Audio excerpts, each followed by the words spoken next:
수고하셨습니다. 하나님께서 영광을 거두신 줄로 믿습니다. 성도님들께서 기도해 주셔서 안식일을 잘 지내고 다시 이 자리에 이렇게 서게 됐습니다. 감사합니다. 저는 휴가를 너무 잘 갔다 와서 얼굴이 이렇게 까매졌습니다. 그동안 더위를 어떻게 잘 지내셨습니까?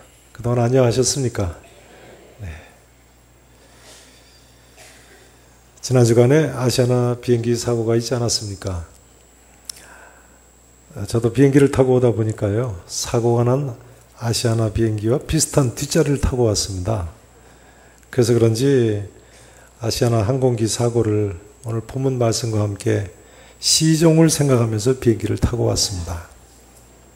오늘 본문에 보시면요, 예수님 당시에도 오늘날과 같은 대형 사건들이 많이 있었음을 알 수 있습니다. 1절 이하에 보시면 빌라도라는 총독이 잔인하게도 갈릴리 사람들을 죽여서 그 피를 가지고 이방신에게 드리는 제물에 섞어서 제사를 드렸다는 거예요. 또 4절 이하에 보시면 예루살렘 성 실로암 연못에 있는 높은 망대가 무너져 가지고 18명이나 되는 사람들이 죽었습니다. 앞의 사건은 사람의 잘못으로 벌어진 사건, 곧 인재라고 한다면요, 뒤의 사건은 우연히 벌어진 사건 같이 보이는 인간의 힘으로는 어떻게 보면 어찌할 수 없는 재난, 곧 천재라고 할 수 있겠습니다. 그러고 보니까 예수님 당시건 오늘날이건 온갖 인재와 천재가 너무나도 많이 일어나고 있군요. 이제 우리는 이런 여러 사건 속에서 이런 사건을 예로 들며 하시는 예수님의 말씀을 다시 한번 귀 기울여 들어봐야 되겠습니다. 우리가 배워야 할 예수님의 첫 번째 가르침은요, 따라서 하실까요? 모든 인간은 죄를 회개해야 한다. 모든 인간은 죄를 회개해야 한다는 사실입니다. 3절 말씀을 보시죠. 본문 3절 말씀 함께 읽으십니다. 너희에게 이르노니 아니라 너희도 만일 회개하지 아니하면 다 이와 같이 망하리라. 예수님께서 빌라도 총독이 갈릴리 사람들의 피를 제물에 섞은 일을 들으시고 하신 말씀이죠. 너희는 이 갈릴리 죽은 사람들이 다른 모든 갈릴리 사람보다 죄가 더 있는 줄 아느냐? 너희에게 이르노니 아니라, 죄가 더 있는 것이 아니라는 거예요. 너희도 만일 뭐하지 아니하면요, 회개하지 아니하면 다 이와 같이 망하리라 하셨습니다. 그 다음 5절에도 보세요. 또 5절 말씀 함께 읽으십니다. 시작. 너희에게 이르노니 아니라 너희도 만일 회개하지 아니하면 다 이와 같이 망하리라.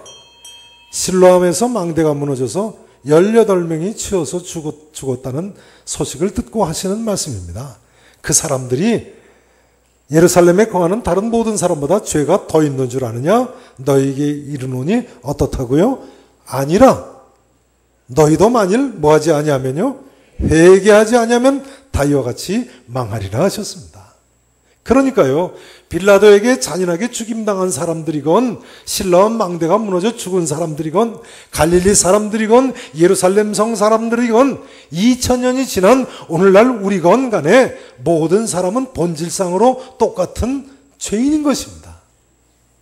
모든 사람은 죄인이다. 죄인이로되 마땅히 죽을 죄인들이라는 말씀입니다. 여러분, 이 사실을 받아들이실 수 있으십니까? 모든 사람은 죽을 죄인들이다. 제가 그 비행기를 타고 오면서요, 이런 생각이 들었습니다. 아시아나 비행기 사고로 나처럼 뒷좌석에 앉았다가 참변을 당한 중국 여학생 둘이 있지 않습니까? 3명이 됐는데요. 이 셋하고 세 사람하고 나하고 무슨 차이가 있는가? 나도 똑같은 죄인 아닌가? 그리고 오늘 말씀이 생각이 났습니다. 너희도 만일 회개하지 아니하면 다 이와 같이 망하리라. 그러고 보니까 우리가 다 회개해야 할 죄인들이군요. 오늘 본문에서 예수님께서 하시는 말씀의 첫 번째 말씀은요, 모든 인간은 죄인이고 죄를 회개해야 한다는 말씀입니다. 예수님께서는 당시 유명한 이 두 사건을 통해서 다시 한번 사람들에게 회개를 촉구하고 있습니다. 그러니까요, 크고 작은 사건들을 보면서 우리가 반드시 해야 할 한 가지가 있다면 그것은 회개인 것입니다.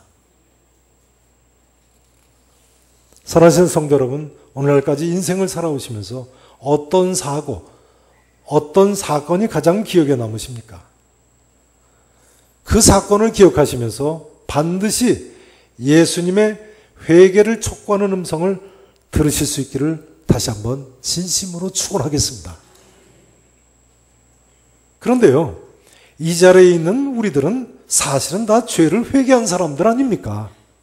뭐 교회를 구경 삼아 나오신 분이 혹시라도 계시다면 별 문제겠습니다만, 이 자리에는 우리는 다 죄를 회개한 사람들 아닙니까?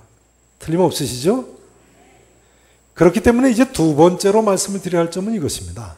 그러니 이제 우리는 회개에 합당한 열매를 맺으면서 살아야 된다는 사실입니다.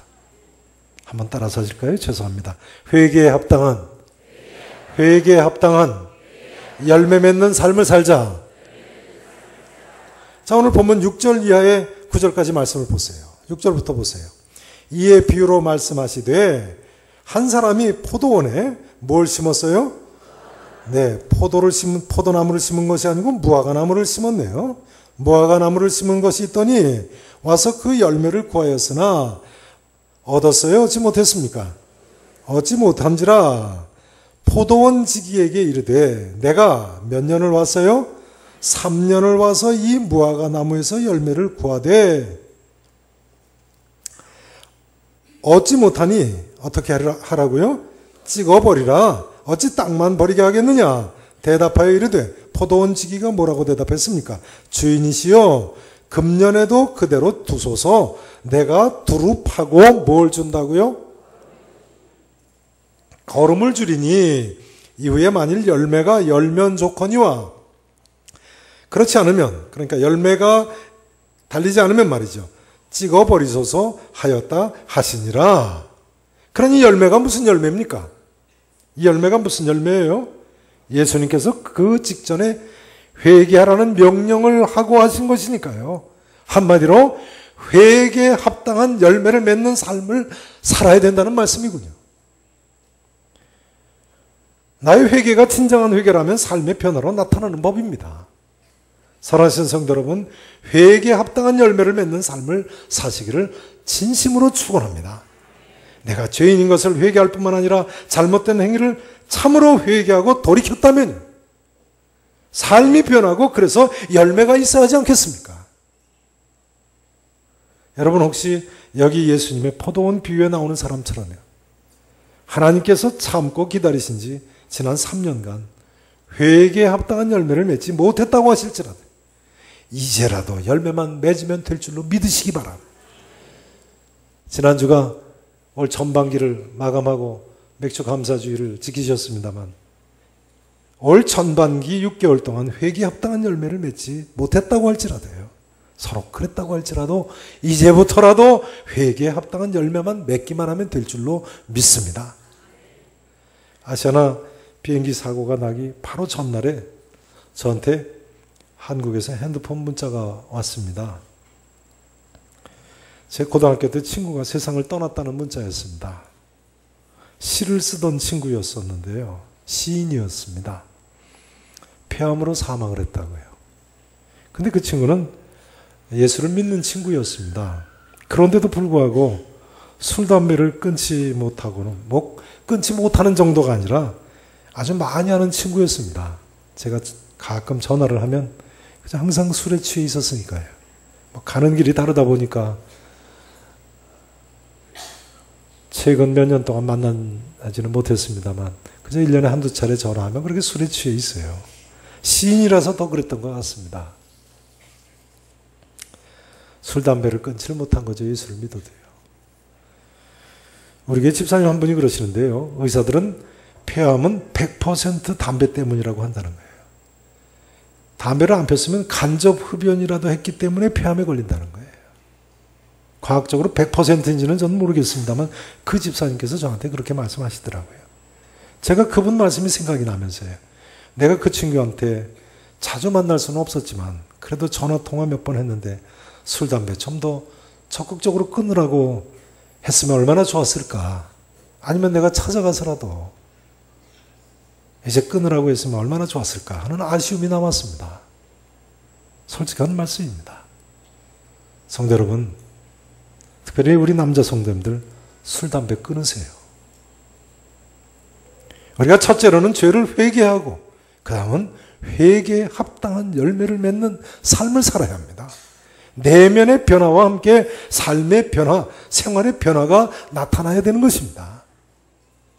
지난주일이 맥주 감사주일이었죠. 우리가 좀 더 하나님 은혜에 감사해야 되겠고요. 또 하나님 말씀 더 가까이 해야 되겠고 또 이 말씀대로 살려는 몸부림이 있어야 됩니다. 좀 더 찬송하고 좀 더 기도하고 좀 더 전도하고 좀 더 하나님 원하시는 대로 살아야죠. 인생이라는 것이 기회가 항상 있는 것이 결단코 아닙니다. 우리 모두는 빌라도에게 억울하게 죽임을 당한 사람들이나 실로암 망대가 무너져서 불의 사고로 죽은 사람들과 다 똑같은 죄인들입니다. 누구 더 죄인이고 나는 덜 죄인이라서가 아닌 것입니다. 그러니 우리가 사실을 이야기하자면 누구의 은혜로 오늘날까지 이렇게 살아남아 있는 것입니까? 누구 은혜로 해요? 전적으로 길이 참으시는 하나님의 은혜 때문인 줄로 믿습니다. 우리 주님께서는 그동안 멸망받아 마땅한 우리의 생명을 연장시켜 주셨고 오늘 이 무화과 나무처럼요. 두루 파고 거름도 주시고 우리를 이 자리에까지 이르게 하신 것입니다. 그러니 우리가 더더욱 열매 맺는 삶을 살아야죠. 살아가신 성도 여러분, 그동안 주님 앞에서 어떤 열매 맺는 삶을 사셨습니까?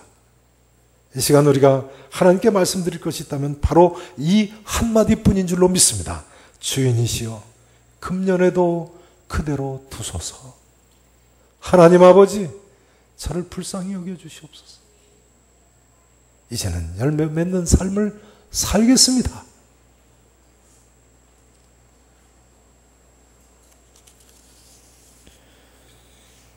이제 오늘의 말씀의 또 하나의 중요한 가르침은요. 따라서 하실까요? 하나님께서는 은혜 베풀기를 즐겨 하시는 분이시다. 하나님은 어떤 분이시라고요? 따라서 하시죠. 죄송합니다. 한 번 더 따라서 하십니다. 은혜 베풀기를 즐겨 하시는 하나님. 우리 하나님은 은혜 베풀기를 즐겨 하시는 하나님이세요. 틀림없습니다.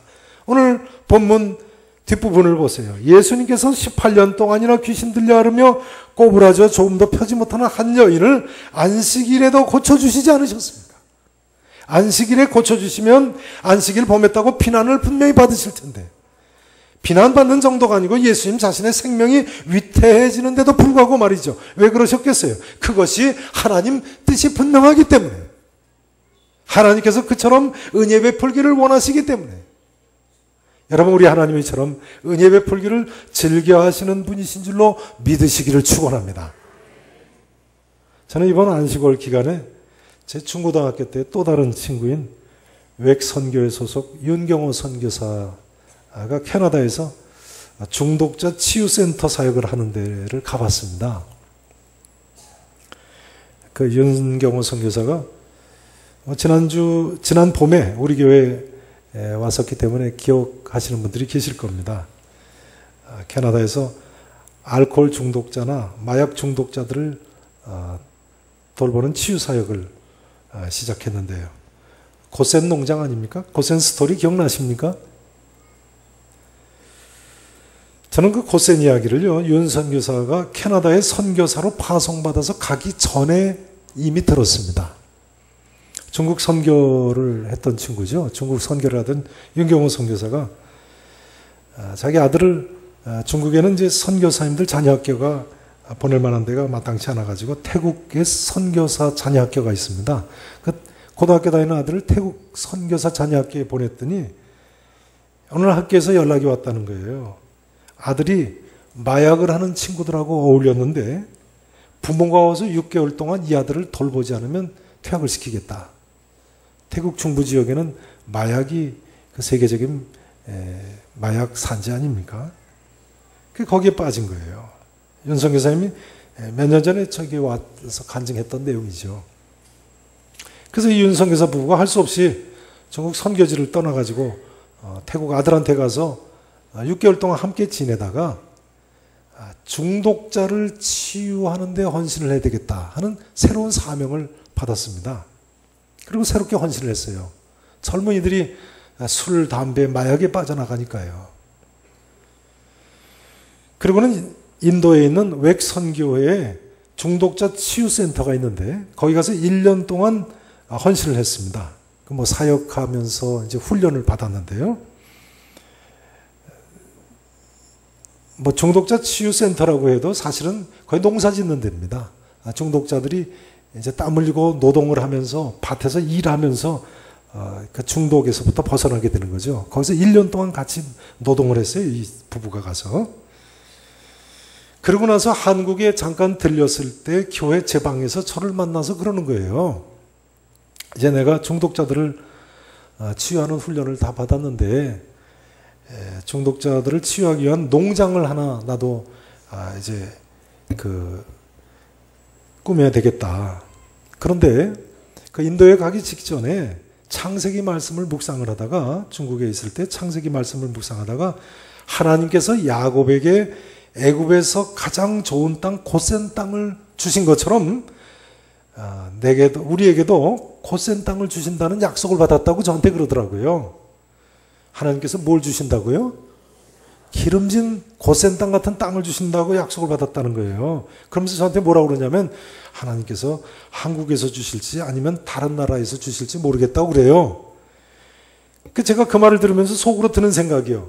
아니 중독자들이 농장을 함께 일을 하려면 200평 정도 땅 가지고는 되지도 않고 수천 평, 수만 평이 필요한데 누가 너한테 그 많은 땅을 주겠냐. 그런 생각이 드는 거예요. 물론 그 친구한테는 말을 못했죠. 그냥 속으로 그런 생각이 드는 겁니다. 수천 평, 수만 평이 돼야지 중독자들이 수십 명이 모여서 같이 일을 할 텐데 그 땅을 누가 너한테 주겠냐. 어떻게 생각하십니까? 그 누가 주겠어요. 그런데요. 어떻게 됐을까요? 어떻게 됐을까요? 그렇게 믿으실 수 있습니까? 하나님께서 6만 7천 평을 주셨어요. 6만 7천 평. 별로 안 놀라시는데 그것도 얼마나 놀라운 방법으로 주셨는지요. 들어보세요. 그 윤경호 선교사의 그 속썩이던 아들이 그것도 공부를 잘해가지고요. 캐나다 최고의 대학인 토론토 대학을 들어갔어요. 해피엔딩이죠. 근데 그 아들이 속썩일 때부터 웩선교에서 이 윤 선교사 부부가 기도 제목을 내놓고 합심해서 기도를 하다 보니까요. 웩선교에서 선교회에서 윤 선교사한테 아들 근처에 가서 지내는 것이 좋겠다고 여러 해를 아들, 딸들을 떠나서 이렇게 살아서 애들이 이렇게 됐으니까 근처에 가서 좀 지내는 것이 좋겠다고 캐나다 지부에 발령을 했습니다.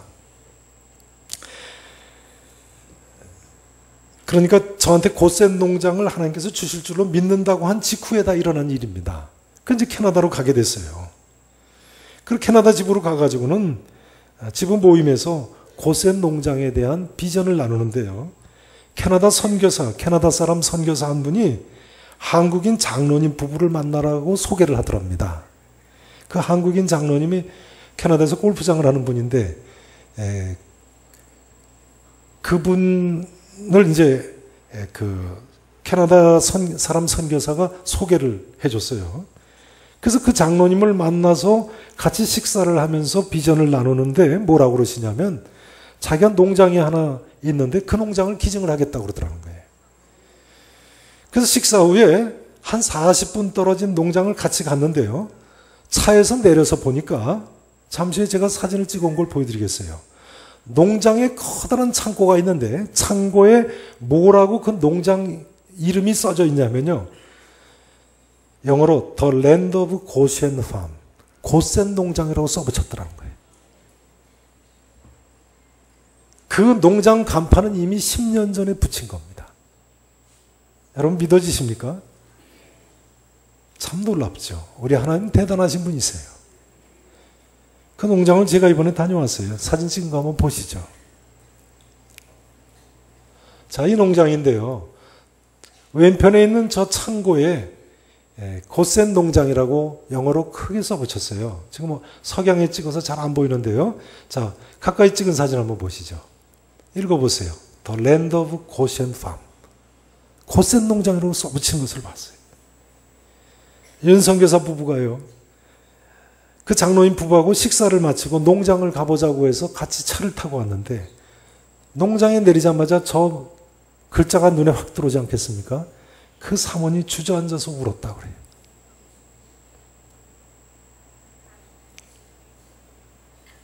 그때까지도 그 장로님한테는 중독자 치유 사역을 하겠다고만 이야기했지 고센 농장이라는 이야기를 안 했다는 거예요.